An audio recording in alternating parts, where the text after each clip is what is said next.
Assalamualaikum warahmatullahi wabarakatuh. Pada hari ini kita akan melanjutkan materi kita pada minggu sebelumnya, yaitu tentang uji T-square ya. Nah, pada minggu sebelumnya kita belajar tentang analisis atau uji T-square dengan satu sampel ya.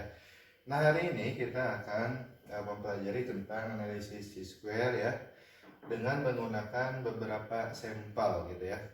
Nah, kemarin kita hanya ada biaya produksi saja itu ya, satu sampel. Nah, sekarang kita ada dua sampel, ada pendapatan dan ada kepemilikan kendaraan.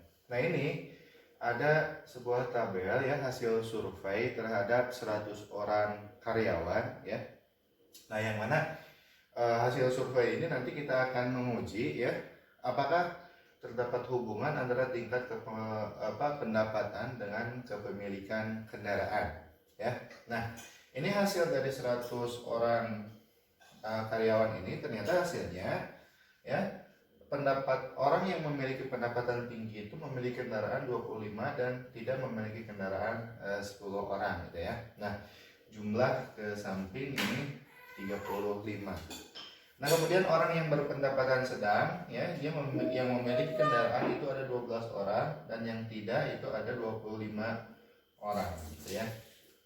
Nah, ini ditotalkan ada 37 orang yang memiliki pendapatan yang sedang gitu ya. Nah, kemudian karyawan yang berpendapatan rendah itu memiliki kendaraan ada 6 orang gitu ya, dan yang tidak ada 22 orang, total 28 orang karyawan yang memiliki pendapatan yang rendah ya, total ada 100 orang. Nah, ini kalau kita jumlahkan ke bawah, total karyawan yang memiliki kendaraan itu ada 43 orang dan yang tidak ada 57 orang ya, total sama 100. Nah, yang akan kita uji adalah ya, ujilah dengan tingkat kepercayaan 95% ya. Kita menggunakan 95%, berarti alfanya atau tingkat kesalahannya itu adalah 5% ya. Apakah terdapat hubungan antara tingkat pendapatan dan kepemilikan mobil ini ya, kendaraan mobil. Nah, maka sebelum kita melakukan uji hipotesis yang 5 langkah itu ya, mulai penentuan hipotesis sampai kesimpulan, nah maka kita akan mencari data yang menunjang untuk penghitungan X kuadrat hitungnya ya. Nah, kemarin ya, pada pertemuan pertama tentang analisis T-square, kita menemukan ada dua angka ya.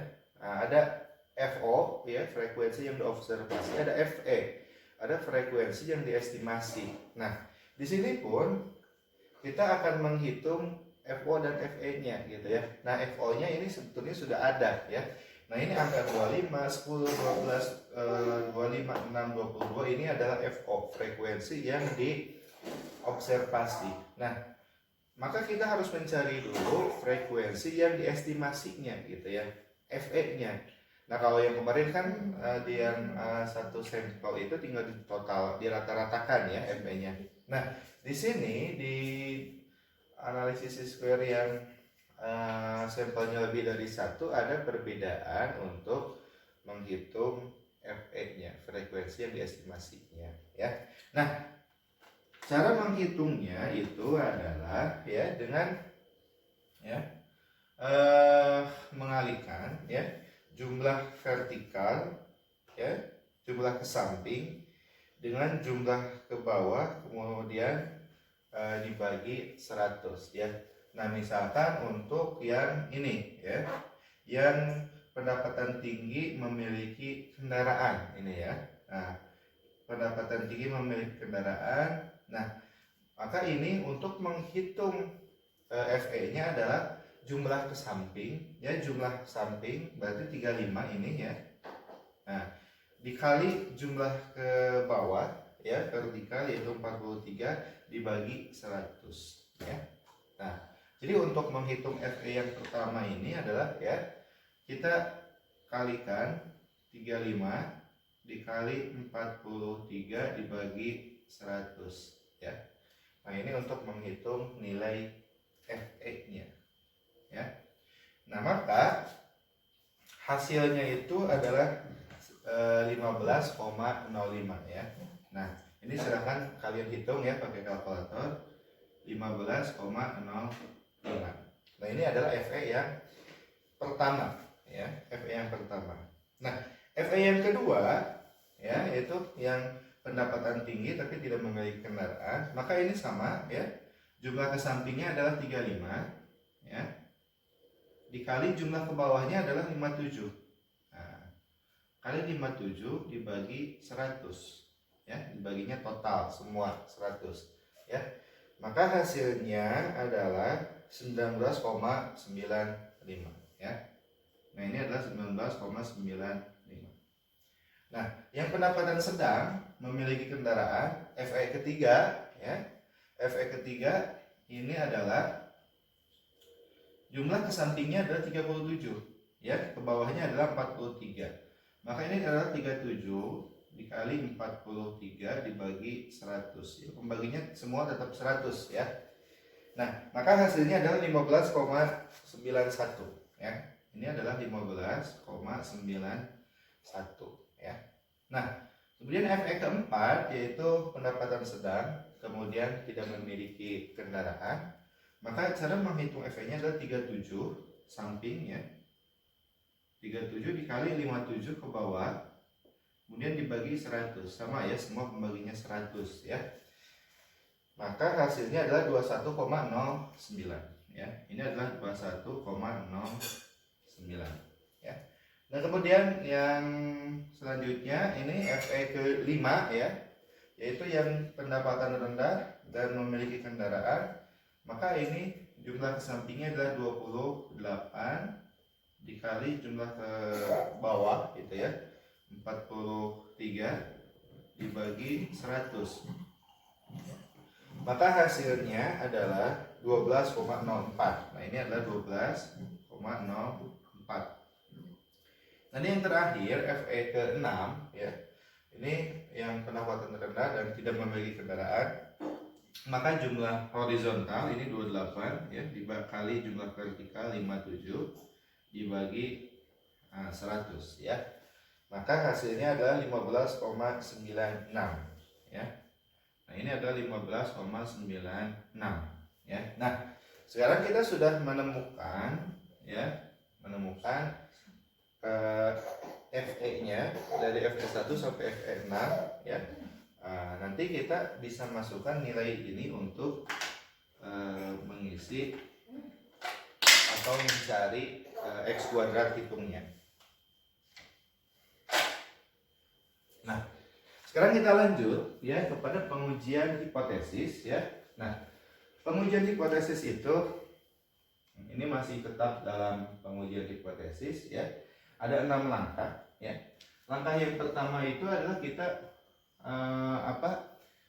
menentukan hipotesisnya, hipotesis 0 ya, dan hipotesis alternatifnya gitu ya.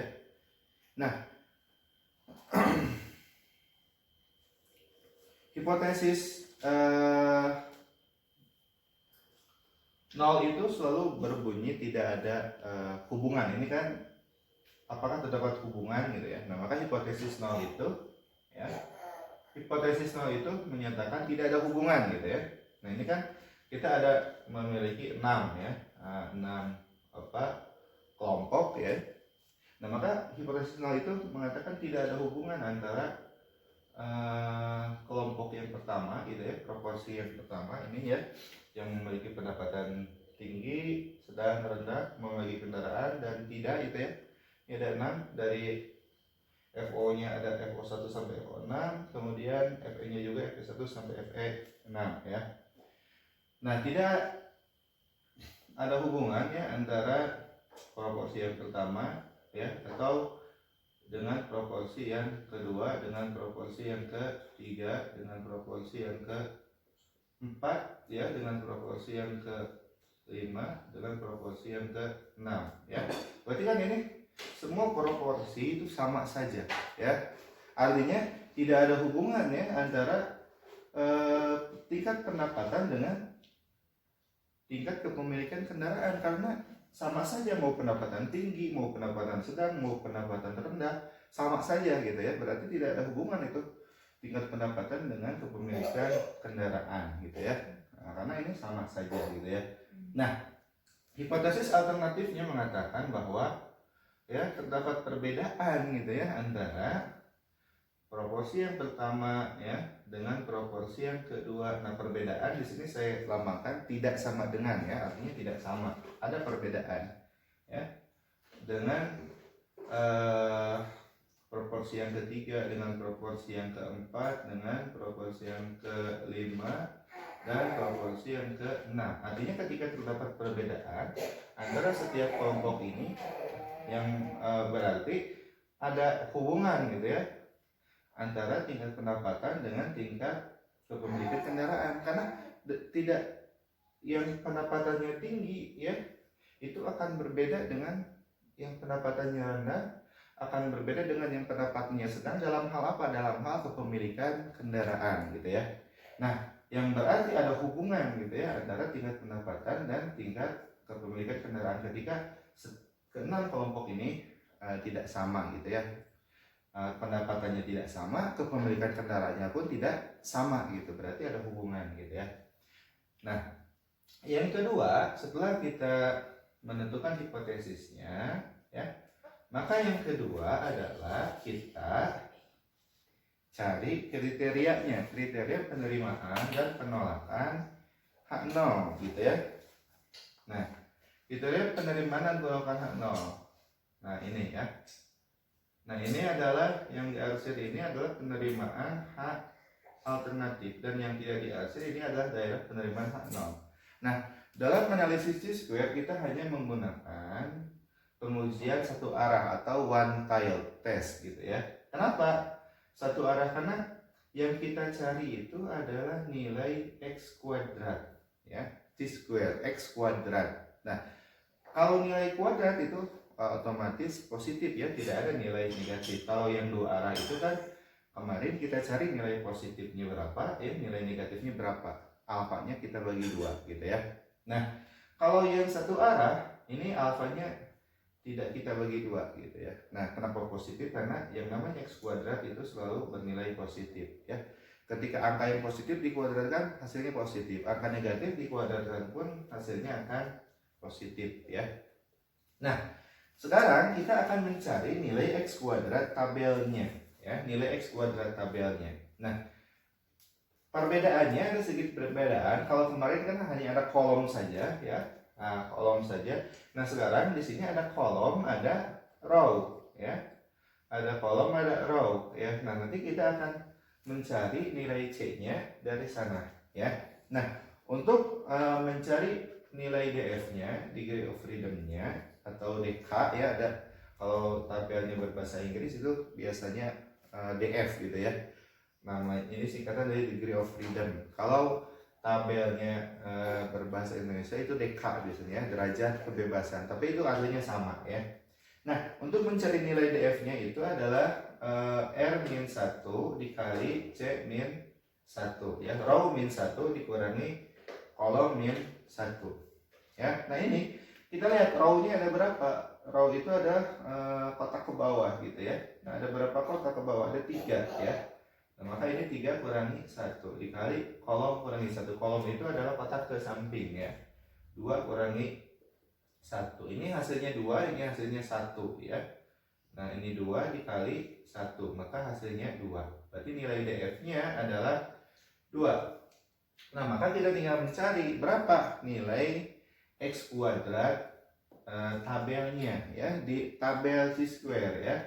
Nah, kita lihat di tabel T-square itu nilai x kuadrat tabel untuk tingkat kepercayaan 95%, kemudian kita cari DF-nya 2 itu adalah sebesar 5,991. Nah, 5,991 ya. Nah, artinya ketika nilai x kuadrat hitungnya nanti ya. Nah, di sini ya, ketika nilai x kuadrat hitungnya ini lebih besar dari 5,991 ya, lebih besar sama dengan dari 5,991, maka H0 ditolak gitu ya. Nah ini ya, ketika 5,991 ya, maka 0 ditolak dan hal alternatif diterima. Tetapi ketika nilai X kuadrat hitungnya lebih kecil dari 5,991, maka ini adalah daerah penerimaan H0 ya, maka H0 nya diterima dan H alternatifnya itu ditolak gitu ya. Nah, ketika X kuadrat hitungnya itu adalah lebih kecil ya, nah nanti kita akan tulis di sini lebih kecil sama dengan X kuadrat tabel ya. Nah, X kuadrat tabel maka H0 diterima ya. Nah ini ketika X kuadrat hitungnya itu lebih besar dari X kuadrat tabel, maka H0 ditolak. Nah ini adalah kriteria penerimaan dan penolakan H0-nya. Ketika H0 diterima, otomatis H alternatif ditolak ya.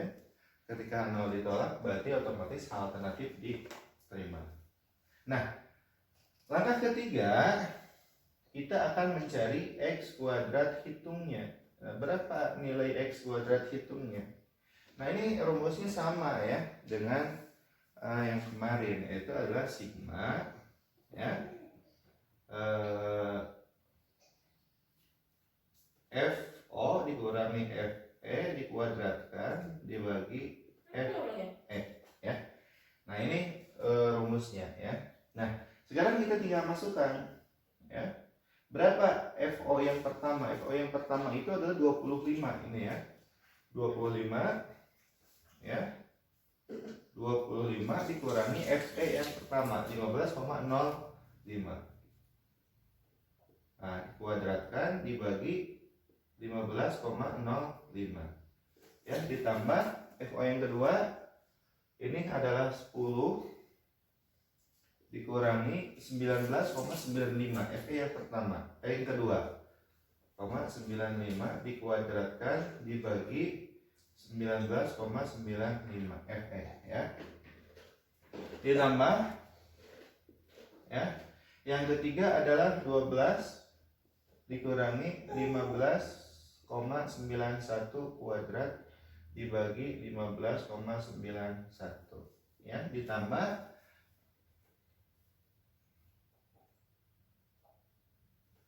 yang keempat adalah 25 dikurangi 21,09 kuadrat dibagi 21,09 ya, ditambah yang kelima adalah 6 dikurangi 12,04 ya, dikuadratkan dibagi 12,04, ditambah yang terakhir adalah 22 dikurangi 15,96 ya, dikuadratkan kemudian dibagi 15,96 ya. Nah maka ini nanti tinggal kita hitung satu-satu ya, satu-satu kemudian nanti ditotalkan ya.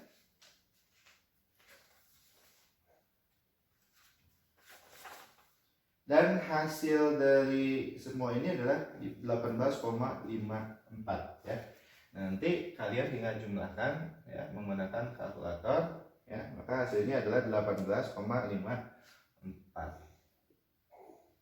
Nah, sekarang kita lihat 18,54 itu lebih besar atau lebih kecil ya dari 5,991. Nah, kalau kita lihat kalau 5,991 kan di sini ya. Nah, 18,54 mungkin ini di sebelah sini ya. Nah, 18,54. Nah, maka ini 18,54 ini lebih besar gitu ya dari 5,991 dan berada di daerah penerimaan H alternatif. Berarti H0 ditolak dan H alternatif diterima ya. Yang keempat kita bandingkan ya X kuadrat hitung dengan X kuadrat tabel ya. Nah 18,54 itu lebih besar dari 5,991 yang berarti H0 ditolak ya. Nah, H0 ditolak berarti H alternatif diterima. Nah, lalu kesimpulannya bagaimana? Ya, langkah terakhir itu adalah kita membuat kesimpulan. Ya, nah kesimpulannya bagaimana? Kesimpulannya berarti jadi dengan tingkat kepercayaan, ya, dengan tingkat kepercayaan, nah 95%, maka ya terdapat hubungan, ya, antara tingkat pendapatan dengan kepemilikan kendaraan, ya, atau mobil, ya. Nah, jadi terdapat hubungan gitu ya antara tingkat pendapatan dan kepemilikan mobil. Artinya ketika terdapat hubungan berarti terdapat perbedaan gitu ya antara yang pendapatannya tinggi dengan pendapatan sedang dengan pendapatan rendah dalam hal kepemilikan mobil gitu ya. Dan di sini nilainya positif yang menunjukkan bahwa semakin tinggi pendapatan seseorang itu akan semakin banyak yang memiliki mobil gitu ya. Semakin rendah pendapatan seseorang maka semakin sedikit yang memiliki mobil atau kendaraan. Nah, itu adalah kesimpulan dari uji Chi-square pada hari ini ya. Baik, demikian materi kita pada hari ini, semoga bermanfaat. Assalamualaikum warahmatullahi wabarakatuh.